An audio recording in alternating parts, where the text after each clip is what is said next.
Hallelujah. परमेश्वर का धन्यवाद करते एक बार फिर से प्रभु ने बड़ा अच्छा मौका हमें दिया कि हम उस महान परमेश्वर का धन्यवाद कर सकें। प्रियो, आज का वचन भी हमारे लिए बहुत ही ज़्यादा आशीष का कारण बनेगा और बरकत का कारण बनेगा। आज मैं जिस टॉपिक पर आपसे बात करना चाहता हूँ वो टॉपिक अक्सर हमारी ज़िंदगी में प्रतिदिन घटता रहता है। जी, सही सुन रहे हैं आप। लिखा है प्रभु के वचन में कि अपने सताए हुए लोगों के लिए प्रार्थना करो। अगर कोई आपको सता रहा है ना, तो आप उसके लिए लगातार प्रार्थना करें। हम अपनी ज़िंदगी में इस चीज़ को बहुत अच्छी तरीके से देखते हैं, जानते हैं, समझते हैं कि प्रभु के वचन में लिखा है कि एक दूसरे से प्रेम करो। प्रभु ने कहा अगर कोई तुम्हें सताए तो उसके लिए प्रार्थना करो, कोई तुम्हें गाली गलौज करे तो उसको माफ़ कर दो, क्षमा कर दो। ये सारी बातें हमने बहुत अच्छे से सुनी हैं और बहुत अच्छे से हमने पढ़ी हैं। पर सोचिए कि आपने सिर्फ सुना है, आपने सिर्फ पढ़ा है, क्या आप इन बातों को परमेश्वर की अपनी जिंदगी में क्या आप लागू कर रहे हैं? अक्सर हमने इस बात को देखा है कि हमारे पास में कई सारे बहनें और कई सारे भाई लोग इस समय पर जो स्क्रीन पर नंबर चलते हैं उन पे फ़ोन करके हमें कई प्रकार की ऐसे अपनी प्रॉब्लम हमारे साथ शेयर कर रहे हैं। हमें खुशी होती है कि आप हमें प्रार्थना के लिए अपने निवेदन भेज रहे हैं। लेकिन प्रिय मेरे भाइयों, मेरे बहनों, मैं आपसे एक बात पूछना चाहता हूँ कि अगर ऐसे ही आप अपनी ज़िंदगी की सारी समस्याएं आप अपनी ज़िंदगी की सारी समस्याओं से ऐसे ही लड़ते रहोगे तो आप माफ़ करना कब सीखोगे? आप लोगों को क्षमा करना कब सीखोगे? आपको पता है प्रभु यीशु मसीह ने मार खाई, उसने कोड़े खाए, उसने तमाम प्रकार की यातनाएं अपने जीवन में सही, लेकिन फिर भी वो लास्ट में ये कहता है हे पिता इन्हें माफ़ कर दे। आज का जो टॉपिक है वो ये है कि अगर कोई हमें सताए तो हमें क्या करना चाहिए। आपको पता बाइबल हमें कुछ कहती है, हमें सिखाते हैं कि प्रभु यीशु मसीह ने क्या कहा है। अगर कोई व्यक्ति तुम्हें बुरा भला बोलता है, कोई व्यक्ति तुम्हें बहुत ज़्यादा परेशान करता है, कोई व्यक्ति बहुत ज़्यादा तुम्हें टेंशन में डालता है या तुम्हारे बारे में कुछ गलत गलत शब्द बोलता है, तो आपको उस समय पर क्या करना चाहिए? अक्सर हमने इस बात को देखा है कि लोग फैसले ले लेते हैं। अगर किसी ने एक बात बोली है तो हम उसको 10 बातें सुनाते हैं। यदि कोई एक व्यक्ति एक गाल पर थप्पड़ मारता है तो हम उसको थप्पड़ नहीं मारते बल्कि हम उसका सर फोड़ने की हिम्मत रखते हैं। आप किस तरीके से मसीह के साथ चल रहे हैं? आप किस तरीके से मसीह का पीछा कर रहे हैं? आप किस तरीके से मसीह के वचन को अपने जीवन में स्वीकार कर रहे हैं? मैं आप में से किसी भी व्यक्ति के ऊपर दोष नहीं लगाता, मैं आप में से किसी व्यक्ति को बुरा नहीं कह रहा हूं, लेकिन मेरे भाई, मेरी बहन, मैं आपको ये सिखाना चाहता हूं, मैं समझाना चाहता हूं कि मसीह यीशु ने हमें प्रेम करना सिखाया है। परमेश्वर का वचन जो हम पढ़ते हैं कि माफ़ करो, प्रेम करो, वो सिर्फ पढ़ना ही नहीं है, वो सिर्फ सुनना ही नहीं है, बल्कि इसको अपने जीवन में लागू करना है। आपकी इतनी सारी समस्याएं हैं, कैसे परमेश्वर उनका समाधान करेगा? परमेश्वर तभी समाधान करेगा जब आप परमेश्वर के वचन के अनुसार चलेंगे। प्रियो, मैं आप सबों से हाथ जोड़कर के निवेदन करना चाहता हूँ, विनती करना चाहता हूँ कि आप सिर्फ वचन को सुनने और पढ़ने वाले ना बने, बल्कि वचन पर चलने वाले बने। आप हमें अपनी प्रार्थनाओं को भेजते रहें, अपने निवेदन को भेजते रहें, हमें अच्छा लगता है। लेकिन हम आपकी परेशानी की वजह से हम आपसे ये नहीं कह रहे हैं कि आपका मसीह में चाल चलन गलत है। नहीं, आप मसीह में चल रहे हैं, बहुत अच्छे से चल रहे हैं, इसीलिए आप इन परेशानियों का सामना कर रहे हैं। नहीं तो संसार तो ये सारा उस दुष्ट के बस में पड़ा है। संसार के लोग दुष्ट के बस में पड़े रह करके वो तो उसकी मर्जी को पूरा कर रहे हैं, उन्हें परेशानियों का सामना नहीं करना पड़ रहा है, पर आपको परेशानियों का सामना करना पड़ रहा है। और आप कैसे इन परेशानियों से बाहर आ सकते हैं, मैं बस आपसे यही कहना चाहता हूँ कि आप वचन को सिर्फ सुनने वाले, पढ़ने वाले ही नहीं, बल्कि उसके अनुसार आप चलने वाले बनिए। जब आप वचन के अनुसार चलने वाले बनेंगे, परमेश्वर का आत्मा आपको गाइड करेगा, परमेश्वर का आत्मा आपको चलाएगा और आप सच में परमेश्वर की महिमा के लिए आप बिल्कुल खुशनुमा जिंदगी, आनंद भरी जिंदगी को जीना शुरू कर देंगे। इसीलिए आगे हम और भी कुछ बातें परमेश्वर के वचन से करेंगे। इससे पहले कि हम वचन में जाएं, मैं आप सबों का हमारे जयवंत मिनिस्ट्री बाजपुर के यूट्यूब चैनल पर मैं आप सबों का हाथ जोड़ करके हार्दिक स्वागत करता हूं और उम्मीद करता हूं कि आप बहुत कुछ परमेश्वर के वचन से सीख रहे हैं और समझ रहे हैं। ऐसे ही प्रयोग आप लगातार हमें अपना समर्थन देते रहें, आप वीडियोस को देखते रहें, अपने मित्रों को, अपने यार दोस्तों को, अपने रिश्तेदारों को, अपने परिवार के लोगों को हमारी वीडियोस को आप शेयर करें, ताकि जैसे आपने वचन के द्वारा आशीष पाई है, ऐसे ही आपका पड़ोसी भी, आपका रिश्तेदार, आपके सभी सगे संबंधी भी परमेश्वर के वचन से आशीष पा सकें। और हमारे जयवंत मिनिस्ट्री बाजपुर के यूट्यूब चैनल को आप लाइक करें, शेयर करें, कमेंट करें और सब्सक्राइब जरूर करें और दूसरों तक ये वीडियो जरूर शेयर करें, ताकि वो भी आशीष को और बरकत को पा सके। आइए हम सब लोग छोटी सी प्रार्थना करेंगे। सर्वशक्तिमान, दयालु और सामर्थ्य अनुग्रहकारी जीवित पिता परमेश्वर, राजाओं के राजा और प्रभु के प्रभु, यीशु मसीह के नाम से हम आपके पास आते, नजदीक में आते प्रभु, धन्यवाद करते हैं आपका सभी महान आशीषों के लिए प्रभु, आपकी बरकतों के लिए, आपके प्रेम, अनुग्रह, शांति और आपकी दया के लिए मेरे स्वर्गीय पिता परमेश्वर जी। हे मेरे प्रभु, हे मेरे परमेश्वर पिता, मैं आपसे विनती और प्रार्थना करना चाहता हूँ पिता कि आज के सुंदर वक्त में हम जितने जन भी यहाँ इकट्ठे हुए हैं प्रभु, तेरे नाम को महिमा देने के लिए प्रभु, होने दीजिए हमारे इकट्ठे होने से आपको महिमा, आदर और सम्मान मिलने पाए प्रभु। आज अपने वचन की गहराइयाँ हमें सिखाना, अपने वचन की प्रभु भेद भरी हुई बातों को प्रकट करना, ताकि हम प्रभु जब सताए जाएं तो उसका सामना कर सकें प्रभु, और उसके द्वारा तेरी महिमा कर सके पिता। सब कुछ तेरे हाथों में सौंपते हैं, यीशु मसीह के नाम से मांगते हैं, आमीन। प्रियो, मैं आप सबों से हाथ जोड़ कर के माफ़ी भी मांगना चाहता हूँ कि अक्सर बहुत सारे लोग हमें फ़ोन कर रहे हैं, तो कभी कभी हम प्रार्थना में रहने की वजह से या किसी ज़रूरी काम में रहने की वजह से आपका फ़ोन हम अटेंड नहीं कर पाते हैं, लेकिन अब तक हमने सारे फ़ोन आपके अटेंड किए हैं। आपसे मैं हाथ जोड़ के निवेदन करना चाहूँगा कि जब हम आपका फ़ोन ना उठा पाएँ, आप स्क्रीन पे दिए हुए नंबर में, आप किसी भी नंबर पे आप हमें व्हाट्सअप कर सकते हैं, अपने प्रार्थना निवेदन आप हमें व्हाट्सअप भेज सकते हैं। हम आपके लिए प्रार्थना करेंगे। जबकि हम इस शुक्रवार को, इस सप्ताह के शुक्रवार को उपवास के साथ आपके लिए प्रार्थना करने जा रहे हैं, आपके लिए विनती करने जा रहे हैं। जितने भी फ़ोन कॉल्स हमारे पास में आए हैं पूरे भारत में से, उन सबों के लिए हम दुआ करने वाले हैं, उनकी परेशानियों के लिए हम दुआ करने वाले हैं। और आपको हम विश्वास दिलाते हैं इस बात के लिए कि इस शुक्रवार के बाद से आपकी ज़िंदगी सेम नहीं रहेगी, आपकी ज़िंदगी बदलने वाली है यीशु के नाम से, आमीन। विश्वास करें आप। आइए हम लोग परमेश्वर के वचन में जाएंगे।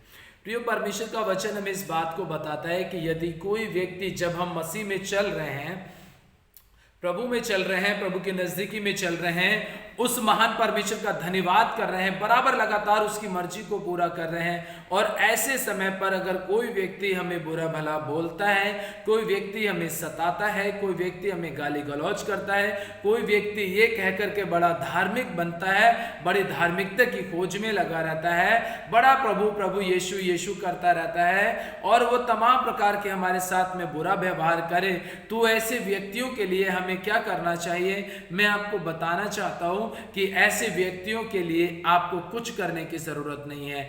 आप उस व्यक्ति के लिए प्रार्थना करें और प्रार्थना करते रहें, करते रहें, करते रहें। एक दिन ऐसा आएगा कि उसकी जिंदगी परमेश्वर पूरी तरीके से बदल देगा, और जो उसके श्राप भरे वचन हैं, वो उसके श्राप भरे वचन आपके लिए तो आशीष में बन ही रहे हैं, लेकिन उसके लिए भी आशीष का कारण बन जाएंगे जब वो यीशु मसीह पे विश्वास करेगा। लेकिन उससे पहले आपको अपने जीवन में पूरी तरीके से परमेश्वर के वचन को महत्व देना है और पूरी तरीके से वचन के अनुसार चलना है।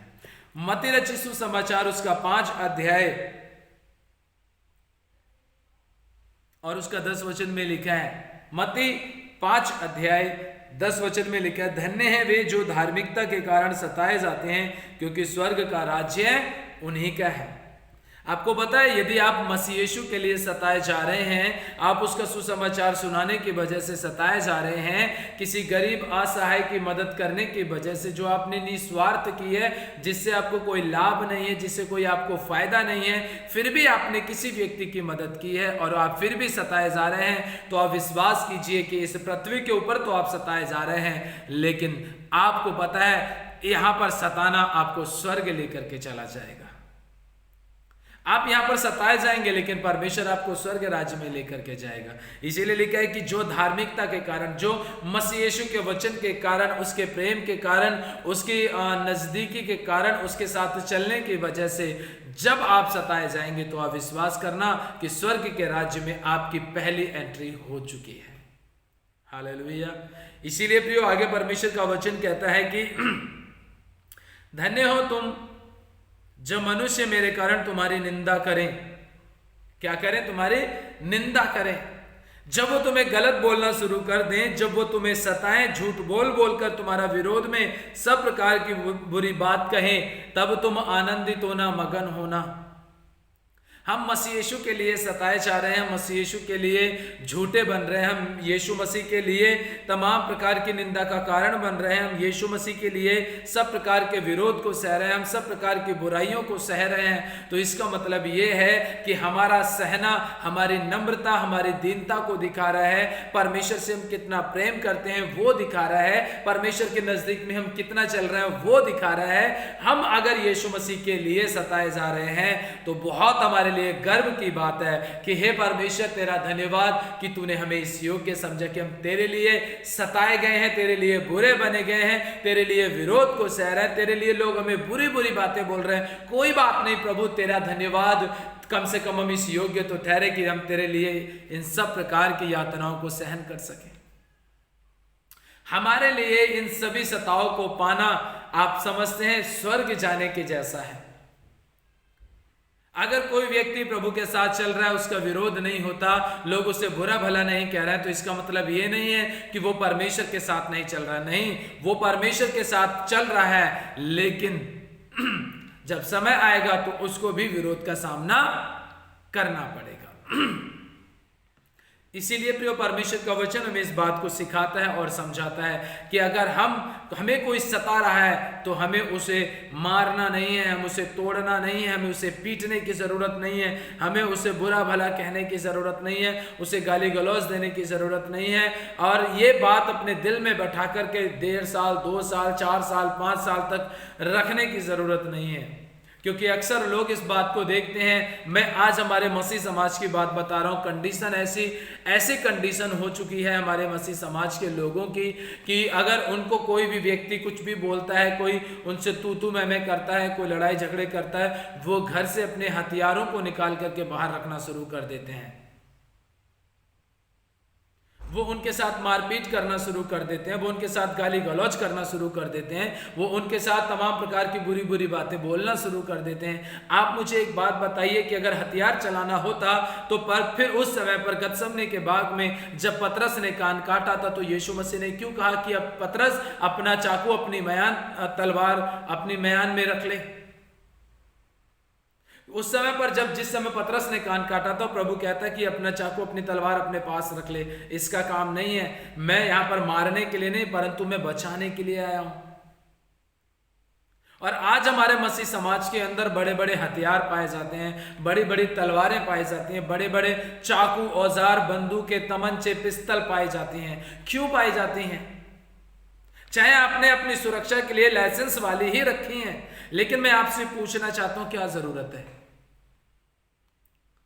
आपसे झगड़ा होता है तो आप बंदूक निकाल करके सामने ले आते हैं, आपसे झगड़ा होता है आप तलवार निकाल करके सामने ले आते हैं, आपसे झगड़ा होता है तो आप तमाम प्रकार की बुरी चीजें निकाल करके लेके आ जाते हैं। क्या आप उन चीजों को दिखा करके ये बताना चाहते हैं कि मैं मसीह से प्रेम करता हूं? अगर आपने गलती की है तो उसकी सजा आपको मिलनी चाहिए कि नहीं? अगर आपने गलती की है तो आपको सजा मिलनी चाहिए। तो इसका मतलब ये नहीं है कि आप सजा पाने के बजाय आप उसी के ऊपर तमाम प्रकार के हथियार लेकर के उसके ऊपर खड़े हो जाएं। आप एक बात मुझे बताइए, प्रभु का वचन कहता है कि जब मनुष्य मेरे कारण तुम्हें सताए तब तुम धन्य हो। आजकल हमारे चर्चों में भी एक बहुत अच्छी परंपरा चालू हो चुकी है। मैंने बहुत सारी जगहों में देखा है, चर्च के अंदर भी लाठी डंडे लेकर के रखे गए हैं कि अगर कोई विरोधी अटैक करेगा तो हम उसको उसके डंडों का बदला हम डंडों से ही देंगे।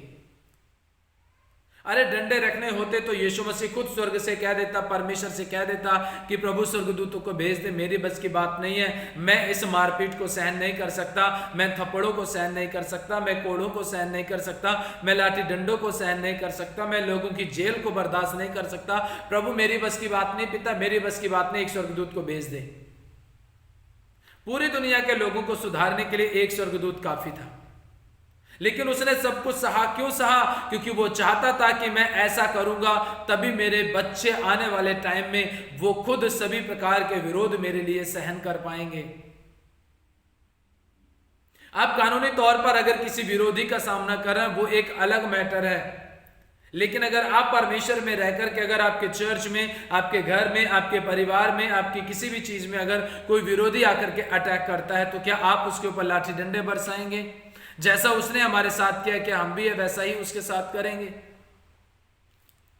ये सिर्फ चर्चों की बात नहीं है, ये हमारे मसीह समाज की एक बहुत भयंकर समस्या बन चुकी है। आप याद रखना कि अगर आप बदला ले रहे हैं, आप अगर मसीह के लिए सताए जा रहे हैं और आप फिर भी विरोधियों के ऊपर जो आपको सता रहे हैं उनको आप आशीष देने के बजाय अगर आप उनको वापस थप्पड़ दे रहे हैं, उनको आशीष देने के बजाय आप उनको डंडे बरसा रहे हैं, उनको आशीष देने के बजाय, उनका भला करने के बजाय, उनको बरकत देने के बजाय, उन्हें पिता, पुत्र और पवित्र आत्मा के नाम से शांति देने के बजाय यदि आप उनके ऊपर अत्याचार कर रहे हैं तो उनमें और आप में क्या फर्क रह जाएगा? क्या आप मसीह यीशु के लिए सताए गए हैं? नहीं, आप मसीह यीशु के लिए सताए नहीं गए हैं, आप उस समय पर अपनी करतूत, अपनी कर्मों की वजह से सताए गए होंगे। इसीलिए आपने मसीह यीशु के प्राण का बदला आप किसी से डंडे और लाठी से ले रहे हैं। प्रभु इसीलिए मरा क्रूस के ऊपर ताकि हमें वो अपने प्रेम को दिखा सके, और जब तुम्हें कोई सताए तो उसको तुम कैसे बर्दाश्त कर सकते हो, वो उसने इन सारी चीजों को दिखाया, उसने इन सारी चीजों को समझाया, हमें बताया है उसने। मैं आपको बताना चाहता हूं प्रियो, ये बात हकीकत है। हमारी अपनी जयवंत मिनिस्ट्री जो हम उत्तराखंड स्टेट में और डिस्ट्रिक्ट उधम सिंह नगर और हमारे जो सिटी है वो है बाजपुर, और हमारा जहां ये चर्च है हमारा मरियमपुर नंबर 1 में ये हमारा एक अपना चर्च है। जिस समय पर मैं आज से करीब लगभग 2018 की बात आपको बताना चाहता हूं। 2018 में हम लोग जब संडे की प्रार्थना, एक मैं किराए के घर में रहता था, तो उस समय पर मैं 2018 में मैं किराए के घर में रह करके प्रार्थना सभा चलाता था। वहां पर क्या हुआ था कि करीब 20-25 विरोधी लोग आ गए, असामाजिक तत्व के लोग वहां पर आ गए और आकर के उन्होंने गाली गलौज करना शुरू कर दिया और तमाम प्रकार की बातें बोलना शुरू कर दिया। लेकिन मैं और मेरे एक सहयोगी हैं पास्टर रोहित, हम लोग मिलकर के लगातार प्रार्थना में बने रहे, और भी हमारे साथ कई सारे जो मेरे अपनी टीम के बच्चे हैं, वो मेरी टीम के बच्चे हमारे साथ घुटने पड़ करके उसी कमरे के अंदर हम लोग प्रार्थना करने लगे। आपको पता है हमने वहां किसी से कोई बात नहीं किया, किसी से कोई कुछ नहीं किया। हम सभी, मैं और मेरे टीम के सारे बच्चे मिलकर के हम लोग घुटने टेक करके प्रार्थना करने लगे। आपको पता है विरोधी बाहर से ही गाली देकर के ऐसे ही वापस चले गए। मेरे पास में भी लाठी डंडे होते तो मैं लाठी डंडों का सामना करता, लेकिन मेरे पास परमेश्वर के वचन के अलावा वहां पर लड़ने के लिए कुछ भी नहीं था। इसीलिए मैंने इस वचन से उनके साथ में मुकाबला किया, क्योंकि वचन में लिखा है जब कोई तुम्हें सताए तो उसके लिए प्रार्थना करो। जब वो मुझे सताने के लिए आए, हमारी सेवकाई को बंद करने के लिए आए, तो हम उनसे लड़ाई नहीं की, हमने उनको मारा पीटा या गाली गलौच नहीं की, हमने चाकू तलवार लेकर के उनको पर आक्रमण नहीं किया। हमने उनके लिए प्रार्थना की और प्रार्थना का प्रभाव ऐसा हुआ कि वो थोड़ी समय के बाद, करीब आधे घंटे के बाद, खुद गाली दे दा करके बका करके वहां से वो चले गए। और आज तक परमेश्वर का अनुग्रह है कि आज तक कभी हमारा और दूसरी बार विरोध नहीं हुआ। तो ये हमारे महान परमेश्वर की करुणा है, ये हमारे परमेश्वर की दया है। अगर कोई हमें सता रहा है तो हमें उसके साथ उसके जैसा व्यवहार नहीं करना है, बल्कि मसीह यीशु के प्रेम का उदाहरण उसके सामने रखना है। आपके परिवार में, आपके घर में, आपके लोगों में, आपके रिश्तेदारों में, आपके आस पड़ोस के लोग, आपका समाज यदि आपको सताता है तो याद रखना आप मेरी इस बात को कि आपका कोई भी व्यक्ति क्यों ना सता रहा हो, जब आप परमेश्वर का वचन आप पढ़ते हैं और उसके अनुसार चलते हैं तो ये वचन आपका मार्गदर्शन करेगा और आपको वो काम करने से रोक लेगा जो आपके लिए सबसे ज्यादा नुकसान का कारण बनेगा। प्रियो, मैं आप सबों से हाथ जोड़ करके विनती करना चाहता हूं, मसीह के वचन को अपने जीवन में उतारिए और उसके अनुसार चलिए। अगर ऐसा आप नहीं करेंगे तो आपको नरक जाने से कोई नहीं रोक सकता। इसीलिए प्रियो, अगर आप नरक की पीड़ा को बर्दाश्त करना चाहते हैं तो एक बार अपने घर में गैस चूल्हे के ऊपर हाथ रख के देखिए, पता चल जाएगा आपको। इसीलिए प्रियो, जब कोई आपको सताए तो बुरा ना करें, बल्कि उसके लिए प्रार्थना करें, उसके लिए विनती करें, उसके लिए निवेदन करें। इसीलिए प्रियो, परमेश्वर का वचन हमें इस बात को सिखाता है कि जब लोग यीशु मसीह के कारण तुम्हें सताएं, निंदा करें, बुरा भला बोलें, तब उस समय पर तुम्हें प्रार्थना करने की ज़रूरत है। और जब तुम प्रार्थना करते रहोगे तो परमेश्वर तुम्हें आशीष देगा और बहुत बरकत देगा। प्रभु तुम्हें स्वर्ग राज्य में भी जगह देगा और साथ ही साथ परमेश्वर तुम्हें धन्य बनाएगा, परमेश्वर आपको आशीषित भी करेगा। इसीलिए वचन के अनुसार चलते रहिए और उसकी मर्जी को पूरा करते रहिए और अपना और अपने परिवार का आत्मिकता में होकर के उनका निर्माण करते रहिए, आत्मिकता में रह करके उनकी मदद और सहायता करते रहिए। प्रभु में खुश, आनंदित और मगन बने रहिए। परमेश्वर आप सबों को आशीष दे इस वचन के द्वारा, आमीन। आइए छोटी सी प्रार्थना करें। सर्वशक्तिमान, दयालु और सामर्थ्य अनुग्रहकारी जीवित पिता परमेश्वर, राजाओं के राजा, प्रभु के प्रभु, मैं यीशु मसीह के नाम से प्रार्थना करता हूँ, जितनों ने भी तेरे वचन को सुना है आज प्रभु जी एक गवाही का कारण बन जाए पिता। ये वचन इनके हृदय में, दिल, दिमाग, मन, सोच विचारों में प्रभु अद्भुत तरीके से काम करने पाए पिता परमेश्वर। इस वीडियो ऑनलाइन के माध्यम से प्रभु यीशु मसीह के नाम से मैं तेरा दास होने के नाते इन सबों को आशीषित करता हूँ, यीशु मसीह के नाम से आशीषित करता हूँ। इस वचन के अनुसार चलने के लिए, इनको बुद्धि, ज्ञान, समझ मांगने के लिए मैं तुझसे प्रार्थना करता हूं प्रभु। आपने ऐसा किया, धन्यवाद करते हैं मसीह यीशु के नाम से, आमीन। हालेलुया।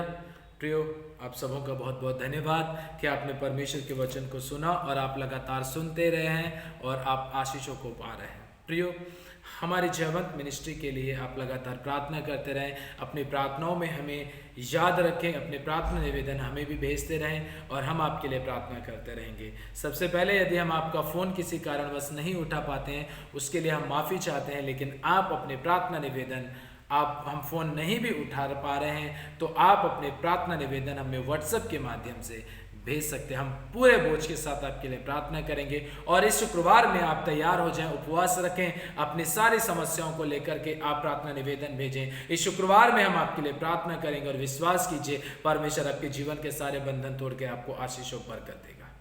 हालेलुया।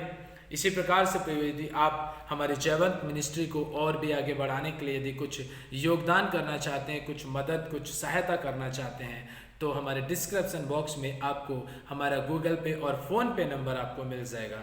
आप हमारी सहायता कर सकते हैं, मदद कर सकते हैं, अपना कुछ स्पेशल बीज, अपना दान, अपना दशवांश आप हमें भेज करके और भी बहुत सारी चीज़ों के लिए आप हमारी मदद और सहायता कर सकते हैं। हमें इस वीडियो को बनाने के लिए बहुत सारी चीज़ों की ज़रूरत है, हमें बहुत सारी वस्तुओं की ज़रूरत है, हमें बड़े कैमरे की भी ज़रूरत है, लैपटॉप की भी ज़रूरत है, बहुत सारी चीज़ों की ज़रूरत है। आप दुआ करें और यदि आप कुछ कर सकते हैं तो परमेश्वर के राज्य के लिए जरूर करें। तब तक के लिए आप अपना और अपने परिवार का ध्यान रखें, प्रभु में खुश, मगन और आनंदित बने रहें। परमेश्वर आप सबों को आशीष दे। सभी को जय मसीह की।